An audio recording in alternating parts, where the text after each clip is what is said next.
बिस्मिल्लाहिर्रहमानिर्रहीम। अस्सलाम वालेकुम। आप देख रहे हैं DNN न्यूज़ और मैं हूं गुलाम ज़हरा। अब रुख करते हैं खबरनामे की तरफ। जी नाज़रीन, खबर शामिल करते हैं शहर लाहौर से।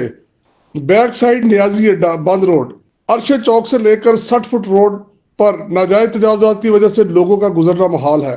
पूरी सड़क पर रेड़ी बानों और ठेले वालों का कब्जा है। हत्ता के फुटपाथ भी नाजायज तजावुज़ात की जद में है। पैदल चलने वाले लोग सख्त अजियत में मुब्तला हैं। दुकानदारों ने अपनी दुकानों के आगे भी स्टॉल लगवाए हुए हैं। लोग महकमा एंटी इंक्रोचमेंट वालों से अपील कर रहे हैं कि यहाँ भरपूर ऑपरेशन किया जाए और वजीर आला पंजाब के विजन के मुताबिक क्लीन लाहौर के हवाले से इस रोड पर भी अमल होना चाहिए। DNN न्यूज की टीम ने एक रोज कबल बरोज इतवार इस रोड पर सर्वे किया। सर्वे के दौरान ये महसूस किया गया कि यहाँ से गुजरने वाले लोग वाकई ही बड़ी सख्त तकलीफ में हैं। जगह जगह गंदगी के ढेर नजर आए और लोग इस बात का मुतालबा करते नजर आए कि यहाँ पर अक्सर हर दूसरे दिन रेडी वालों और ठेले वालों का पूरे रोड के ऊपर कब्जा होता है, जिसकी वजह से मुकामी लोगों को सख्त अजियत से दोचार है।